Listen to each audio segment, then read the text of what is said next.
Jesús, la sangre de Jesús y un nuevo corazón. Solo de Jesús, la sangre de Jesús, que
nos apología simplemente significa una defensa bajo un razonamiento o un argumento. Eso es lo que significa apología, defensa. Estuvimos viendo en la última lección y decíamos que si la convicción que tenemos, lo que creemos, lo que practicamos, no solamente durante el culto, sino también en nuestros hogares, con nuestra esposa, con nuestros hijos, en la vida profesional, en todos los aspectos y ramas de nuestra vida. Entonces, si todo lo que hacemos viene de la Biblia, lo que estamos aprendiendo es cómo podemos tener una defensa o una excelente apología de ello. En 1 Pedro 3:15 dice la Escritura: sino santificad a Dios el Señor en vuestros corazones y estad siempre preparados para presentar defensa. Y eso es lo que estamos haciendo. Estamos enseñándoles a todos y cada uno de ustedes esta preparación para presentar defensa. ¿Cómo? ¿Con qué? Con mansedumbre y reverencia ante todo el que os demande razón de la esperanza que hay en vosotros. En la última lección, si recuerdan, lo que vimos fueron los libros. Y hemos hecho una gráfica para que todavía se entienda mucho mejor. Es importante saber que los libros que tenemos en la Biblia fueron libros que fueron escritos, como decíamos anteriormente, por más de 40 personas de distintas clases socioeconómicas, con distintas profesiones, y todas hablan de lo mismo. Se escribe en 3 continentes, se escribe durante el término de 60 generaciones, se escribe aproximadamente en 1600 años. Una de las cosas que hicimos para que se pudiera entender mucho mejor es que empleamos lo que es el Antiguo Testamento y hoy en día vamos a ver lo que es el canon, la formación del canon. Pero lo que vimos fue lo que es el Antiguo Testamento y vimos en sí quién, por ejemplo, lo escribió. Vimos dónde lo escribieron, como en el caso de Génesis, se escribe en el desierto, y vimos el tiempo en que abarca el libro de Génesis.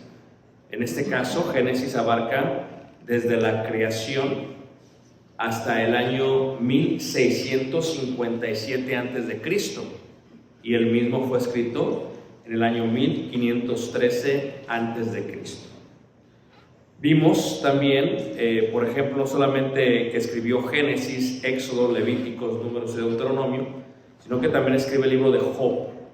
Y vimos que el libro de Job se escribe en el año 1473, se escribe aproximadamente o abarca desde el 1657 a 1473 y se escribe una vez más en el desierto. Los libros que escribe Moisés los escribe en el desierto, y lo que es Números y Deuteronomio lo escribe en las llanuras de Moab. Y veíamos que, por ejemplo, el caso de Levítico solamente cubre un mes, y en el caso de Deuteronomio solamente cubre 2 meses de tiempo, es el tiempo que esto abarca. Y así vimos cada uno de los libros del Antiguo Testamento, los escritos, cuando fueron, en los lugares donde se escribieron y lo que abarcaban cada uno de ellos. Y lo que tenemos que entender, si pudiéramos ver esta gráfica, es difícil verla así, ¿verdad? Pero lo que yo quisiera que vieran, hermanos, es más o menos cómo es que todos los libros abarcan de este tiempo de la creación hasta el 4º siglo antes de Cristo. Entonces, quiero que vean cómo abarca todo eso. O sea, que los libros hablan de los términos en aproximadamente, como está ahí, unos 1200 años más o menos, y que abarca literalmente todo el tiempo de la vida. ¿Por qué tenemos que saber esto? Porque tenemos que conocer. Ahora, cuando hablamos de la veracidad de la Biblia, porque es uno de los conceptos, es cómo sabemos que la Biblia es la verdad. Ese es el primer concepto que tenemos que entender. ¿Cómo sabemos que la Biblia es la verdad? ¿Cómo la podemos comparar? ¿Cómo llegamos a ese punto? Y eso es lo que entenderemos hoy. Hoy vamos a ver un poquito acerca de lo que es el canon, cómo se forma el canon y cómo se determina el canon. Simplemente canon es una palabra griega que significa caña. Lo único que significa caña. Canon, caña. ¿Por qué caña? Porque caña, hermanos, era lo que se utilizaba para medir las cosas. Entonces, el canon o la caña es la forma en que se mide, y también se puede traducir como norma, la norma. Esto es, ¿cuáles son los libros que son parte de esa caña, que son parte del canon? Y la otra pregunta es, ¿cómo podemos verificar que otros libros no entran ahí? ¿O por qué otros libros no entran ahí? Y luego, ¿quién determinó eso? O sea, ¿quién decide qué libros entran, qué libros no entran? Porque al decir que hay un libro, se indica que se considera como un libro inspirado por Dios, por el Espíritu Santo.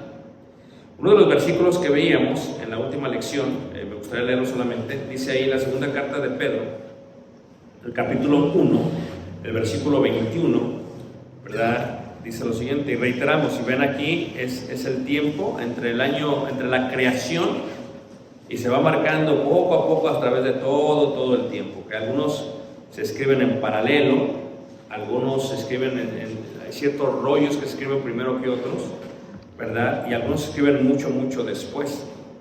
Pero aquí en segunda carta de Pedro, capítulo 1, el versículo 19, dice, tenemos también la palabra profética más segura, a la cual hacéis bien en estar atentos como a una antorcha que alumbra en lugar oscuro, hasta que el día esclarezca y el lucero de la mañana salga en vuestros corazones. Entendiendo primero esto, que ninguna profecía de la Escritura es de interpretación privada, porque nunca la profecía fue traída por voluntad humana, sino que los santos hombres de Dios hablaron siendo inspirados por el Espíritu Santo. O sea, consideramos que lo que escribe Pedro, y Pedro, hermanos, escribe esta carta, lo más seguro es que la escribe en Babilonia. Hay algo bien interesante que dice, hermanos, que cuando comparo las dos gráficas de cuándo se escribe, dónde se escribe la Biblia, es interesante saber que los libros, por ejemplo, Ezequiel, Daniel, se escriben en Babilonia, tal como escribe la primera y la segunda carta de Pedro. O sea, si los pones en orden, una sobre otra, literalmente está una sobre otra. Es increíble. Está sobre otra, o sea, Babilonia, y se vuelve a repetir en Babilonia en el mismo orden que tuvo la Biblia. Es increíble cómo lo hicieron realmente cómo lo hace Dios, ¿verdad? Es una similitud increíble. Pero si los hombres fueron esto, ¿quién decide la inspiración? O sea, ¿quién decide la inspiración? Entonces, eso lo vimos nosotros en la primera lección, ¿no? Y luego en la parte del Nuevo Testamento es lo mismo, ¿no? Cuando vemos el Nuevo Testamento es la misma parte que vimos. Y una de las cosas que veíamos, por ejemplo, es el tiempo en que se miden los evangelios, el evangelio de Mateo, Marcos, Lucas y Juan, ¿verdad? Hablamos cuándo se escriben, pero aquí la pregunta es, ¿tenemos una evidencia extra bíblica? Me acuerdo mucho de la expresión que utilizaba la guía que usábamos en Israel, me encanta mucho cómo lo hacía ella, porque ella decía que su maestro, que fue arqueólogo también, literalmente agarraron la Biblia y antes de excavar veían donde la Biblia decía que ocurría algo y luego iban a excavar. O sea que la arqueología utilizaba la Biblia como forma de ubicación de ciertas cosas que pasaron y saber dónde pasaron. Ahora, esta es la parte con exactitud y por eso tal vez a mí me emociona mucho la parte de la arqueología, que a muchos no les interesa la historia, porque muchos de nosotros deberíamos solamente creer por la palabra de Dios. Y si eso es suficiente para nosotros, gloria a Dios, es suficiente. Pero muchos otros, en el caso mío, por ejemplo, yo necesito cuadrar mi mente bien para que al cuadrar bien haya una convicción completa. O sea que la Biblia es suficiente, sí, pero cuando hay todos estos tipos de registros extra bíblicos, historia, cultura, arqueología, gente que no tiene nada que ver con Dios, gente que no tiene nada que ver con la Biblia, gente que no le interesa saber nada de la Biblia, pero como son historiadores, como son arqueólogos, tienen que sacar a evidencia cuándo ocurre esto, cuándo pasa esto, cuándo ocurre aquello. Y la Biblia, hermanos, no solamente encaja en la ubicación geográfica de los lugares, la Biblia encaja en la historia misma. Esto es cuando un historiador, por ejemplo, de Mesopotamia, habla acerca de ciertas cosas, la Biblia encaja en el tiempo cuando el profeta lo dijo, el historiador lo dice. Y el profeta está hablando desde Israel, por eso tengo que poner la ubicación. Y el historiador está hablando, en este caso, desde Babilonia, desde Susa, por ejemplo. Y dices, wow, o sea, qué perfección, ¿no? Cuando encuentras todo esto labrado y dices, wow, esto encaja totalmente. ¿Por qué? Porque la Biblia sí es la palabra de Dios, pero te da muchos datos históricos, culturales, morales, geográficos, y todo encaja con la historia. Y por eso es importante, esa es una de las cosas más importantes. Estamos a ver algunos ejemplos de ello. Pero cuando vemos los evangelios, por ejemplo, si vemos el evangelio de Marcos, ¿ves cómo el evangelio de Marcos, decíamos la vez pasada, que el evangelio de Marcos se escribe en el año 61? Ahora es algo interesante, hermanos, porque aunque se escribe en el año 61, nosotros lo que tenemos, hermanos, es que en la antigüedad se escribe un rollo y luego a ese rollo se le hace un manuscrito, una copia. Y los originales, en su mayoría, no los tenemos, no sabemos dónde están. Pero los manuscritos, hay muchísimos de ellos. Ahora, hay una cosa que sucede en el año 1947 con una comunidad judía que se llaman los esenios y se descubren lo que se considera como los rollos del Mar Muerto. Entre los rollos del Mar Muerto, hermanos, se encuentra lo que se considera como un rollo o fragmentos de un rollo, y después cuando empiezan a revisarlo se dan cuenta que es no solamente el del profeta Isaías, pero que hay un manuscrito también de Marcos.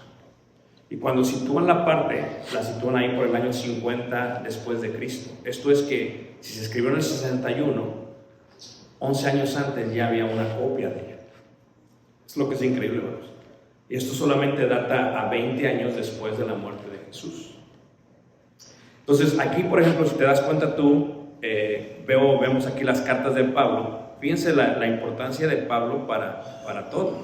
O sea, Pablo literalmente hizo uno de los trabajos más bellos que podemos entender, pero porque aunque Pablo fue inspirado por el Espíritu Santo, sí tenemos que entender que había una preparación secular de Pablo más elevada que la de los demás.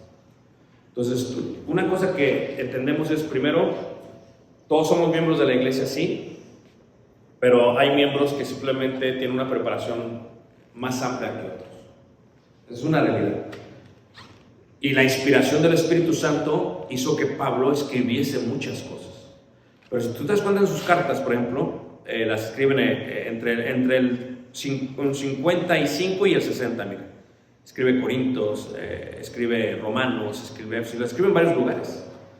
O sea, por eso concuerda todo lo que él dice. Esto antes del Evangelio de Juan, esto antes del Evangelio de Marcos. Y entonces empieza a ver todo esto que ocurre. ¿Okay? Ahora, cuando entramos a la parte del canon, también hay un canon del Nuevo Testamento. Y una vez más, canon es regla, canon es medida, canon es simplemente, se podría considerar como norma, ¿ok? Como norma. Ahora, ¿cómo se forma el canon? Primero, el canon no se forma en una junta o lo que se llama un concilio. El canon no se forma en una junta o lo que se llama un concilio. Eso es importante entender.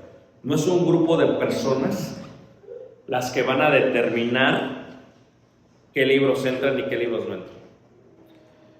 En el caso del Antiguo Testamento, realmente Esdras y la Gran Sinagoga determinan lo que es dentro del canon, de la caña, de la medida que debe de entrar. Ahora, la pregunta sería, ¿por qué lo hacen ellos? Tú tienes que entender, tenemos que irnos al año 1000, por ejemplo, antes de Cristo. Y para eso tienes que saber mucha historia, ¿ok? Tú tienes al rey David, hermanos, que escribe muchos de los salmos, casi el 72% de los salmos. Y después forma varios tomos, pero no él. Porque hablamos de que esto que tenemos en la mano, hermano, es lo que se llama un códice. ¿Se conoce de lo que vamos a hablar? Esto es un códice, ¿sí? Pero así no eran los libros antes. Todos estaban hechos en rollos. Entonces tú tienes que entender que cuando David escribe uno de los salmos, por ejemplo el Salmo real, el Salmo 2, cuando él lo escribe, lo que está en un rollo es nada más el Salmo 2. Cuando escribe el Salmo 51, escribe otro rollo. ¿Sí me están? Entonces, tiene que haber alguien que empieza como que a juntar todos los rollos y que decide ordenar cómo son los rollos. La realidad es que se juntó primero un rollo completo de varios salmos y luego otro rollo completo y otro rollo. La verdad es que hay 5 rollos en el libro de los salmos, ¿ok? Y nosotros tenemos un códice, un libro del libro de los salmos, nada más uno, pero son 5. Y el libro de los salmos se escribe desde el año 1000 antes de Cristo hasta el año 460 antes de Cristo. O sea que aproximadamente por 600 años, hermanos, se están escribiendo todos los salmos, aunque la mayoría se escribieron en el año 1000 antes de Cristo. Ahora, cuando hablamos del Gran Sanedrín, tienes tú que entender que no era como que en aquel tiempo la gente tenía rollos en sus casas, porque para empezar, para el judío, los libros, los rollos son sagrados, y desde que salieron de Egipto a tierra prometida, los rollos se encontraban, cuando los escribía Moisés, los ponían en el lugar santísimo, y ahí estaban. No es como que todas las tribus tienen un rollo, tienen una copia como nosotros, no, eso no existíamos, ¿okay? Cuando viene la Gran Sinagoga, se empieza a determinar cuáles son los libros que utiliza el pueblo de Israel, cuáles son los libros que se utilizan desde el tiempo de la salida de Egipto hasta el tiempo de la cautividad. Y como en la cautividad solamente se habían aprendido toda la ley de memoria, que es la ley oral, cuáles son los libros que van a entrar y cuáles son los libros que no van a entrar. Y entonces ellos empiezan, es gente muy sabia, son escribas, No es gente común, hermanos, es gente que realmente se dedica al estudio de la Biblia, ¿ok? Y ellos determinan, hermanos, la gran sinagoga, el Hillel se le llama, ¿verdad? Que deberían incluirse ciertos libros dentro de lo que considerarían el canon. Pero no se dice canon, se dice canon el día de hoy, pero en aquel tiempo simplemente eran los libros de las escrituras. Ellos le van a llamar escrituras. Escrituras le van a llamar. ¿Ok? Y incluyen Ezequiel, incluyen Daniel, incluyen Esther. Tuvieron un problema con Esther, se dice, porque Esther es el único libro que no menciona el nombre de Dios. Y también lo escribe Mardoqueo. Entonces, ese era un problema que tenían, pero lo pusieron también. Y cuando juntan, literalmente juntan todos los rollos, todos los libros. Y a este se le conoció como las escrituras. ¿Ok? Como las escrituras. Ahora, hay 5 principios para incluirlos en el canon. ¿Ok? Hay 5 principios para incluirlos en el canon. ¿Ok? Pero hay también que recordar que el Nuevo Testamento aprueba los libros del canon que mencionó Esdras y la Gran Sinagoga. Esto es, que si tú ves el Nuevo Testamento, Mateo, Marcos, Lucas, Juan y varios de los Hechos y Romanos, las referencias que ellos hacen del Antiguo Testamento, en todas sus referencias, tienen que ver con los libros que aprobó la Gran Sinagoga. ¿Todos están siguiendo, hermanos? O sea, ellos hacen siempre referencia, así como dijo el profeta Isaías, Isaías aprobado. Así como dijo tal, aprobado. Así como dijo tal, aprobado. O sea, siempre que hacían referencia, había eso que hacían.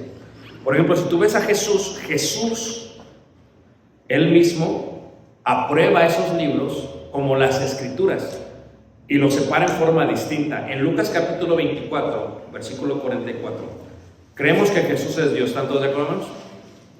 Entonces, pero aquí es donde empezamos a debatir, a argumentar. Estoy usando pura parte bíblica, por dentro de la parte extra bíblica. Dice ahí Lucas 24, 44, dice: y les dijo, estas son las palabras que os hablé, estando aún con vosotros, que era necesario que se cumpliese todo lo que está escrito de mí en la ley, de Moisés, en los profetas, ¿y qué? Y en los salmos. O sea que el judío separaba el canon o el Antiguo Testamento de la siguiente manera: la ley de Moisés, los primeros 5 libros, los profetas, hablando de todos los profetas, tanto mayores como menores, y los salmos, el libro de los cantos. Y cuando hablamos de los profetas, el día de hoy se empiezan a separar, se dividen de una manera distinta, ¿ok? Pero, por ejemplo, cuando hablamos dice por ejemplo, Proverbios, Eclesiastés, ellos lo veían solamente como, ¿quién lo escribió? Salomón, profeta. Cantar de Cantares, profeta. Lamentaciones, ¿quién lo escribió? Jeremías, profeta. Entonces ellos lo veían como los profetas. Nosotros lo queremos ver como los poéticos, libros poéticos y todas estas determinaciones que le damos nosotros el día de hoy, pero así no era en el Antiguo Testamento, ¿okay? No era así entre los judíos. Los judíos lo determinaban de esa manera. Si ves tú, por ejemplo, también Jesús en Mateo capítulo 23, perdón, al 35, dice algo que es muy importante, hermanos. Mateo 25, 35 dice, 23, 35, perdón, dice así, dice lo siguiente, dice, fíjate cómo Jesús, hermanos, marca el tiempo que prescribió el canon del Antiguo Testamento. 23, 35 dice, para que venga sobre vosotros toda la sangre justa, dice, toda la sangre justa, desde la sangre de ¿quién? Abel. Y podría decirme, ¿dónde se habla de Abel? ¿En qué libro, hermanos? Génesis, primer libro de la Biblia. ¿Ok? Dice, el justo hasta la sangre de Zacarías. Y Zacarías es el último profeta del Antiguo Testamento, cronológicamente hablando, donde cierra el canon del Antiguo Testamento. O sea, desde Génesis hasta Zacarías, que realmente es la parte de Esther y Malaquías, se cierra. Jesús lo está diciendo. O sea, todo lo que está después y antes no. Es esto que está entre lo que estamos, ¿qué? Lo que estamos hablando. Porque Zacarías, hermanos, ¿verdad? Se menciona de él en la parte final del segundo libro de Crónicas 24-21. Y Crónicas es el último libro, cronológicamente hablando, del Antiguo Testamento.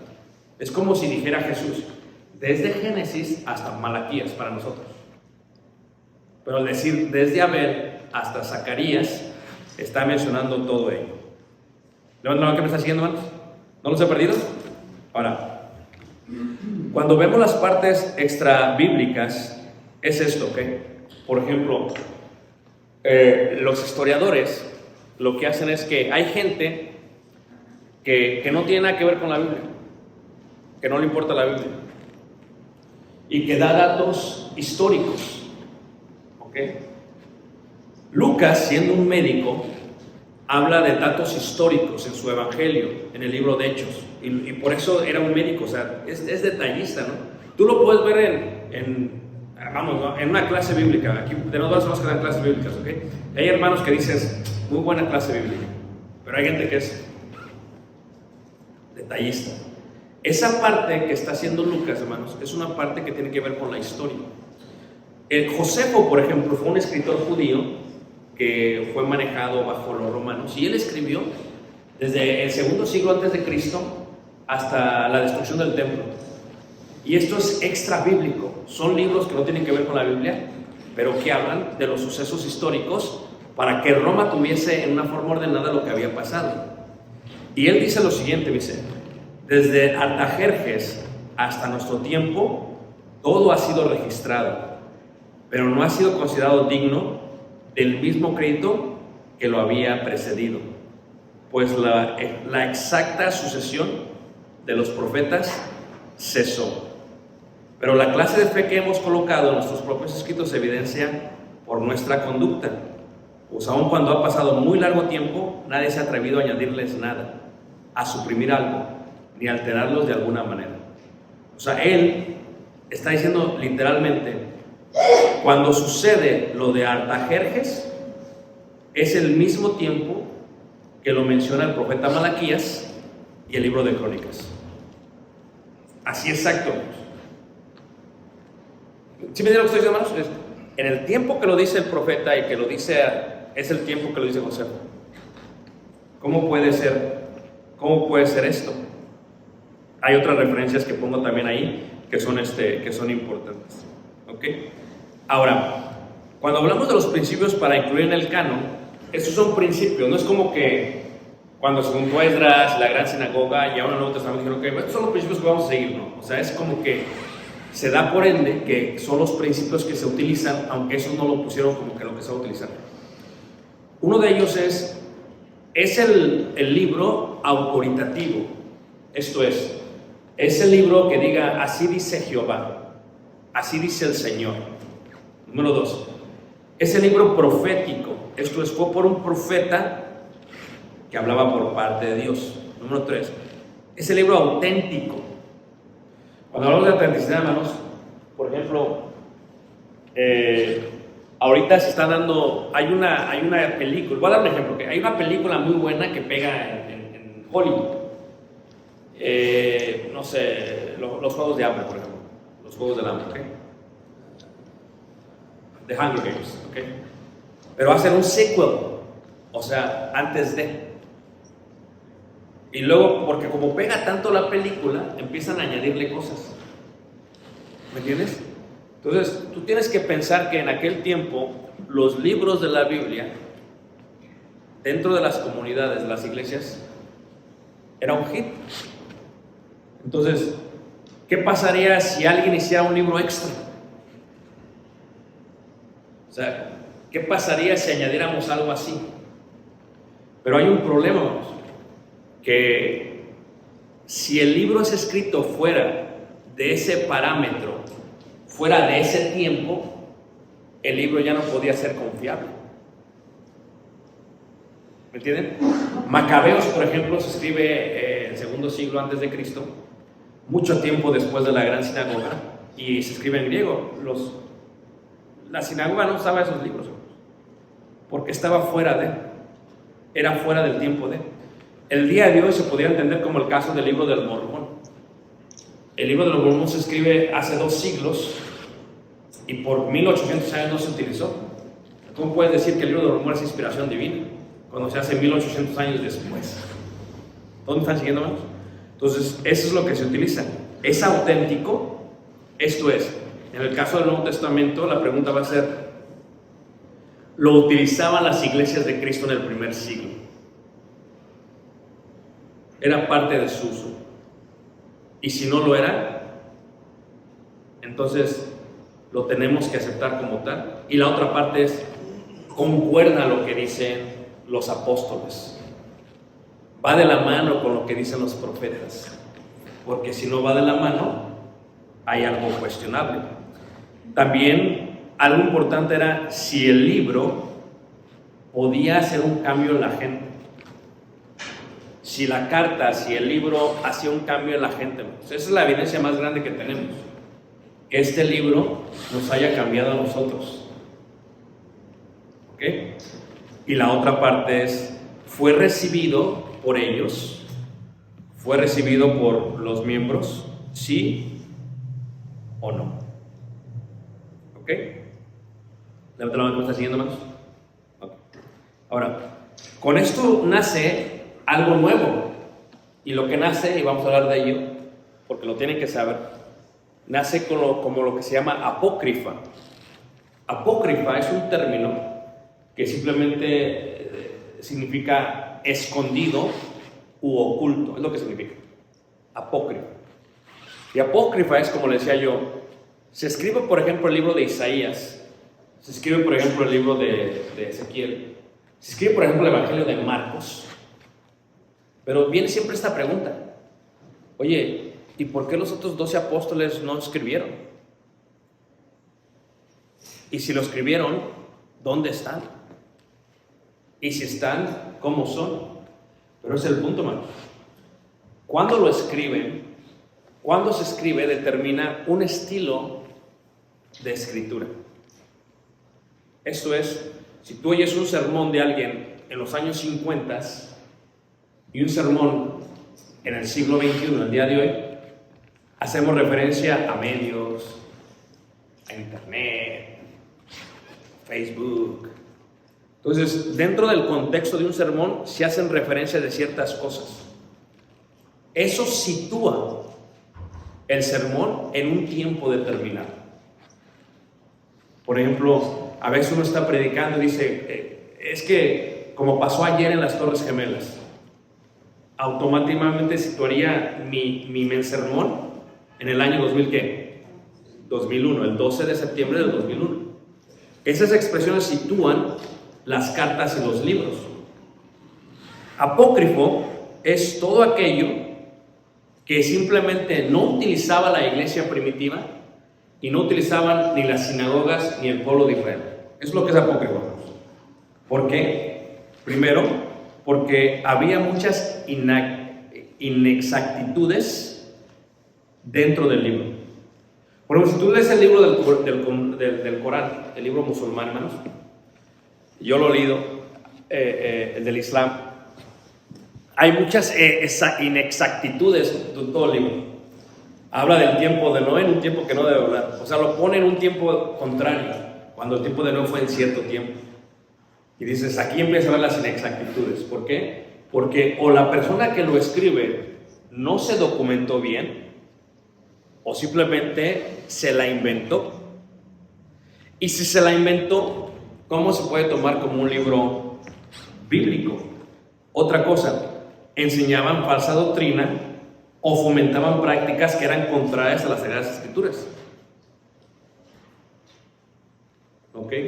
Si se está predicando otro evangelio u otro Jesús, o si yo tengo una inclinación por ciertas cosas, ciertamente mis escritos tienen que apoyar mi inclinación. ¿Sí me están entendiendo, no? Y si no los apoyan, pues ¿cómo puedo ser neutral? El otra cosa era el estilo. No guarda la relación con el resto. Esto es, cómo se escribe, no lo guarda. Tú ves cómo hablaba la gente hace 30, 50 años en español, cómo habla hoy, muy distinto. Muy distinto. Entonces, lo sitúa en un tiempo distinto. ¿Ok? Por eso les voy a dar una lista de los libros apócrifos. Hay muchos, hermanos. Apócrifos, apócrifa significa ¿qué, hermanos? ¿Ah? No dije falsos. ¿Ah? Escondido u oculto. Muy bien. ¿Ok? Son libros que no se usaban dentro de la iglesia del Señor y tampoco dentro del pueblo de Israel. ¿Ok? El primer libro es lo que se le llama el primer libro de Esdras. ¿Ok? Pero fíjate, se escribe en el año 150 antes de Cristo, lo cual son 3, 4 siglos después de su vida. ¿Sí ves? El segundo libro de Esdras se escribe el 100 después de Cristo. Se escribe 100 años después que viene Jesús, o 600 años después. Y tiene muchas visiones apocalípticas. El otro libro es el libro de Tobías. Se escribe el segundo siglo antes de Cristo. ¿Ok? Y una de las razones por las cuales no lo aceptaban era porque decía, por ejemplo, que las limosnas que hacía un judío, una judía, habla de una mujer realmente, expiaban el pecado. Esto iba en contra de la ley de Moisés. Judith, en el segundo siglo antes de Cristo, habla de una heroína, una hermosa viuda judía. Las adiciones de Esther, en el año 100 antes de Cristo. O sea, si te das cuenta cómo todos estos libros apócrifos se escriben mucho tiempo que después. No los usaban, no los aceptaban, porque simplemente la sinagoga decía, no, esto no es de aquí, esto no puede entrar. Es como si yo de pronto llego y me traigo el libro del Mormón. Vamos a leer a Moroní y vamos a leer tal, o vamos a leer al Corán. ¿Qué está haciendo, hermano? Eso está fuera de la escritura. Entonces, eso fue lo que hicieron.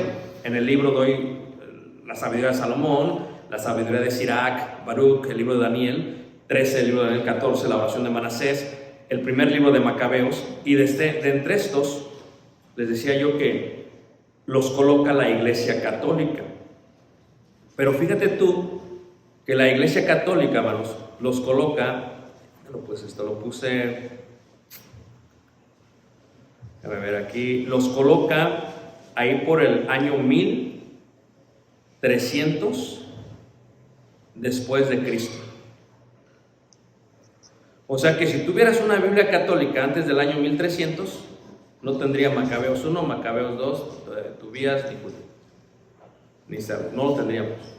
O sea, ellos lo determinan, lo vamos a añadir después. Espérate, o sea, ¿cómo haces eso? Claro, lo añaden después, 1300 después de Cristo, porque les conviene añadirlo, porque está inclinado a sus ¿qué? A sus prácticas ¿qué? Religiosas. ¿Ok? La verdad, ¿quién me está siguiendo, hermanos? Es mucha historia, pero lo estoy perdiendo. ¿Me siguen todos, hermanos? Muy bien, ahora, veamos el testimonio histórico, ¿ok? De los libros del Antiguo Testamento, ¿ok? Histórico. Filón, ¿dices ese quién es? Es un filósofo judío de Alejandría. Y él reconoce entre el año 20 antes de Cristo y 40 después de Cristo todos los libros del canon del Antiguo Testamento. Es judío, pero es filósofo. O sea, no tiene nada que ver no es como parte de la sinagoga del Sanedrín, ¿ok? Y dice las 3 divisiones, pero no menciona ninguno de los apócrifos. ¿Por qué no los menciona? Porque escriben mucho tiempo después. ¿Ok? Josefo, de quien ya hablé, hermanos, es un historiador judío, también excluye los libros apócrifos. No los menciona. Jesús, ya lo mencioné. Jesús y todos los escritores del Nuevo Testamento, hermanos, ninguno de ellos incluye ninguna parte de los libros apócrifos. ¿Ok? Hay un grupo que se llama los eruditos judíos, estos en el 90 después de Cristo, tampoco lo reconocieron. Y reiteramos, la Iglesia de Cristo en los primeros 400 años no menciona ninguno de los libros apócrifos. O sea que si tuvieras los rollos en la Iglesia de Cristo, verías solamente la ley de Moisés, los profetas y los salmos, que reitero, son los mismos libros que tenemos nosotros en nuestra Biblia. Los mismos libros. Por 400 años es lo que la iglesia primitiva estudió. ¿Ok? Cuando hablamos de los padres de la iglesia, hermanos, es un término que va a estar refiriéndose mucho en las lecciones, es los padres de la iglesia son, en cada iglesia de Cristo hay un grupo de ancianos. ¿Ok? Entonces hay 3, 4, 5. Y hay una iglesia, por ejemplo en Sardis, otra iglesia en la Odisea, y esos grupos de ancianos se comunican uno entre otro. Es como yo me comunico, por ejemplo, con Laurencio, yo me comunico, somos predicadores. Así los ancianos. Eso se les llama los padres de la iglesia. Los padres de la iglesia son los discípulos, los que estudiaron con los apóstoles. Son los padres de la iglesia. O con los que estudiaron con los apóstoles. Es la línea directa de los apóstoles. Juan, el apóstol Juan, tenía discípulos. ¿Quién? Policarpo, es un padre de la iglesia. ¿Ok? Entonces, cuando los padres de la iglesia hablaron, ¿ok?, hablan en sus escritos en contra de ellos. Jerónimo, el que traduce la Biblia a la Vulgata en el año 340 después de Cristo, rechazó los libros apócrifos. Tienes que entender que llevan 400 años. Si los judíos no los aceptan, si los historiadores no los aceptan, si la iglesia primitiva no los acepta, ¿por qué los voy a aceptar yo? El canon no es algo como que alguien decide, es algo que ya era parte de la esencia del pueblo de Israel. No es como que alguien decide, es parte de. Y cuando salen otros escritos, simplemente los empiezan a ¿qué? A rechazar, a ignorar. Reiteramos, aquí está el dato que está dando. Fue hasta el año 1546 después de Cristo que el concilio de la Católica Romana contra Reforma de Trento reconoce esos libros extras como canónicos. O sea, pasan 1546 años después, aunque realmente es más tiempo, ¿eh? Y entonces ellos lo reconocen y dices, no, o sea, esto realmente no hace sentido. ¿Por qué lo van a reconocer ellos? ¿Quiénes son para reconocerlos? Reitero, ¿por qué? Porque si tú lees el libro de Macabeos, tiene que ver con el purgatorio. Hace una referencia al purgatorio, entonces, esto me gusta, vamos a meterlo porque así lo podemos enseñar de esta manera. ¿Ok? Muy bien. En cuanto al canon del Nuevo Testamento, lo que tenemos que entender es que el Nuevo Testamento está basado sobre la piedra que es los apóstoles. Hechos 2:42, y perseveran la doctrina de ¿quiénes? De los apóstoles, ¿ok? Efesios 2:20, el fundamento de la iglesia tiene que ver con ¿qué? Con los apóstoles, ¿ok? Pero todo tiene que ver con el Espíritu Santo. La pregunta que se hace es, ¿cómo es que el Espíritu Santo inspiró? Es una pregunta que te haces, o sea, tú tienes un nombre y empiezas a escribir. Jesús lo dijo, Juan 16:13. Cuando venga el Espíritu de verdad, Él los guiará a toda ¿qué? A toda verdad. Pero ¿cómo es eso? O sea, ¿quién me está dictando? Porque esto es una parte de referencia. O sea, ¿quién me dicta para yo ser inspirado por Dios? Aunque Pedro ya lo ha dicho, la escritura fue inspirada por Dios. Lo creemos, sí, pero ¿quién determina? Ahora, lo que hace que se dé el canon del Nuevo Testamento, una vez más, no es una junta. No. O sea, en el primer siglo empezaron a salir herejías, empezaron a salir gente que se estaba extraviando del camino, apostasías, y traían enseñanzas que eran contrarias a la que los apóstoles tenían. Eso fue lo que dio entrada a decir, ¿sabes qué? ¿Cómo decidimos lo que leemos y lo que no leemos en las iglesias? ¿Ok? Por ejemplo, una de las, los jóvenes se van a acordar de esta parte, una de las herejías primeras se da en el año 140 después de Cristo y se llaman los marcionistas. Y cuando los marcionistas entran por Marción, él desarrolla un evangelio. Él escribe un evangelio. y escribe y empieza a decir, estos son los libros que vamos a aceptar después de su evangelio y sus escritos, porque estaban inclinados a su doctrina, y lo presentan. Y fue cuando dijeron, no, ¿sabes qué? Tenemos que decir cuál va a ser la regla, cuál es la norma, qué vamos a aceptar y qué no vamos a aceptar. Fue lo que empujó a la iglesia primitiva a aceptar lo que iba a ser y lo que no iba a ser. ¿Okay?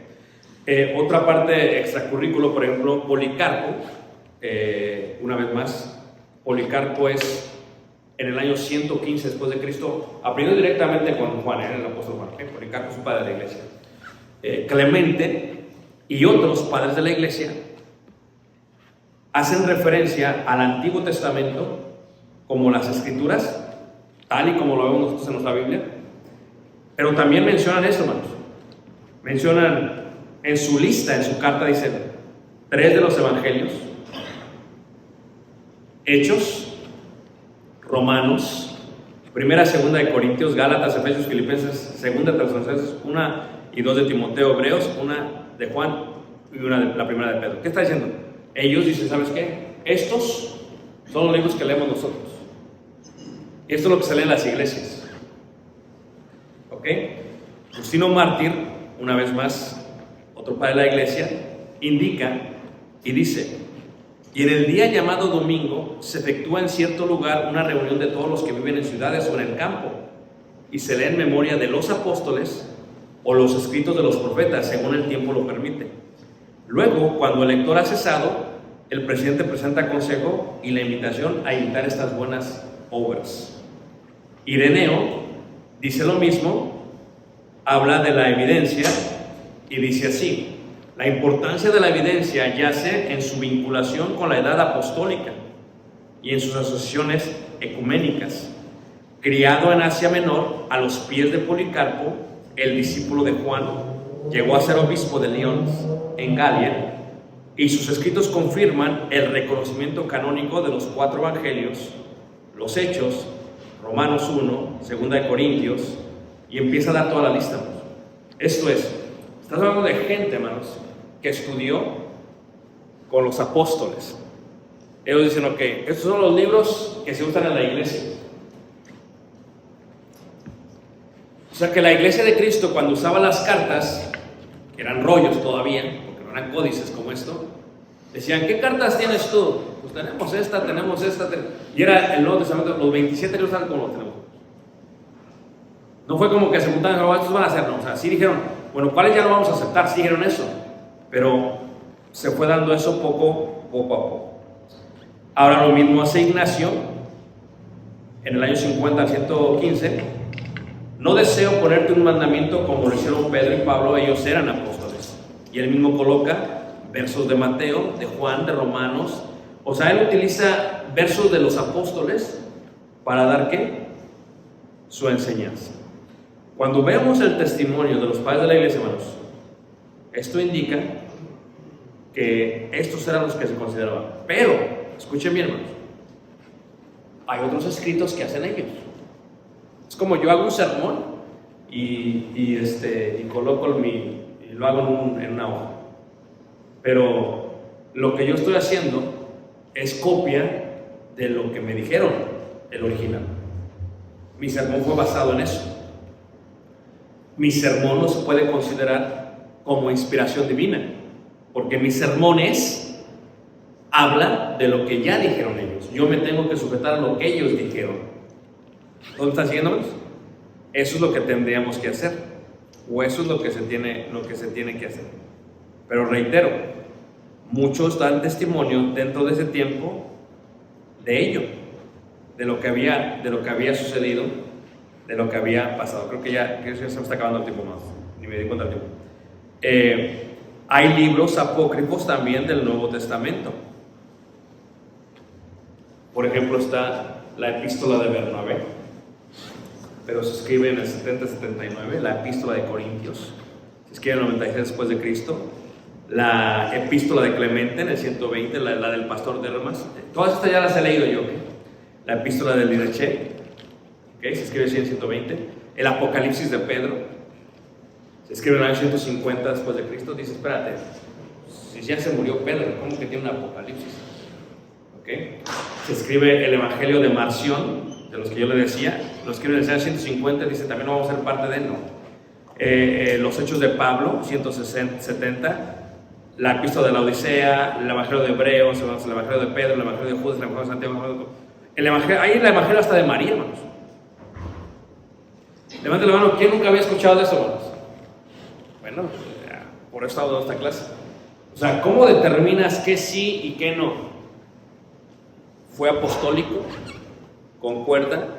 ¿Se escribe en el tiempo? Y fue algo que usó la iglesia primitiva. Por eso cuando tú y yo leemos la Biblia, hermanos, tienes que estar seguro, porque no es como que lo hizo una imprenta, el White Tower de los testigos, no.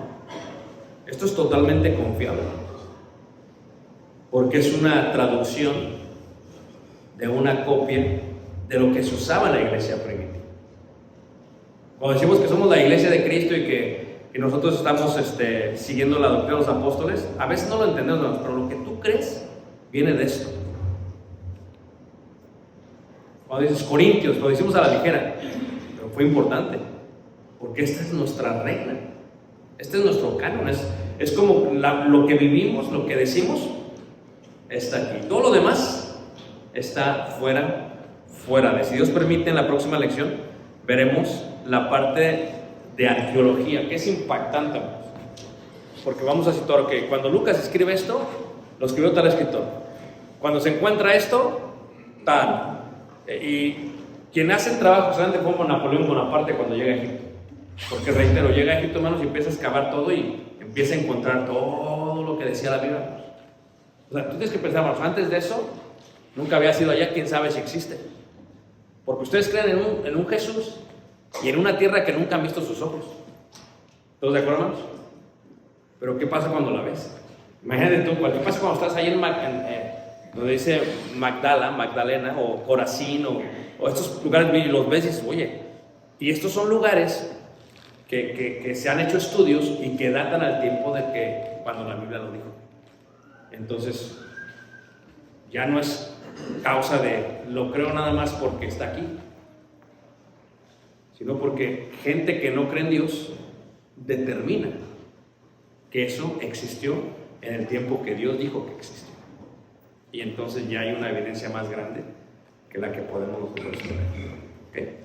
Muy bien, voy a abrirlo para preguntas. Iván.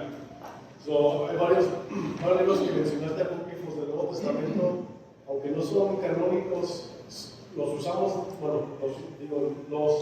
como referencias a libros, ¿no? Como el Didache, yo sé que se ha mencionado mucho, no como escritura inspirada, pero como referencia. Algunos que son apócrifos, aún así los hemos leído Sí, cuando decimos que son apócrifos, hay una gran diferencia entre los escritos apócrifos a los escritos de los padres de la iglesia. El Didache no son los escritos de los padres de la iglesia. El Didache fue escrito por los padres de la iglesia y no se considera apócrifo. Los libros que se consideran apócrifos son aquellos que hacen referencia a algo, pero que no pudieron hacer referencia a algo.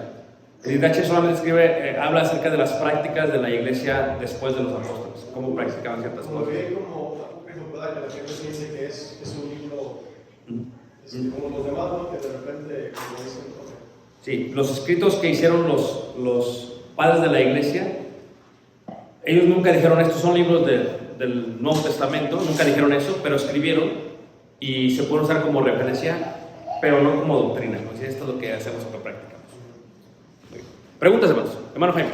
Sí, cuando dice Pablo a Timoteo en la segunda carta que haga el cartote, los libros, que son los pergaminos, dice libros, ¿a qué se refería? Rollos.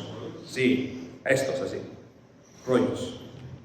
Es que nosotros lo que hacemos con la Biblia es que nosotros la actualizamos a nuestro tiempo. Tú piensas en el libro, piensas en esto, pero esto no existía en el tiempo de la Biblia. Esto vino después, ya hablé del códice. Esto no eran así, eran rollos así. Entonces, sí, lo correcto trae los. Bueno, yo creo que en la Reina Habla dice rollos, no creo que diga libros, creo que dice rollos. ¿O dice libros? Sí, se refiere a los rollos, porque para ellos eso es un libro. Pregúntaselos.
cambiará.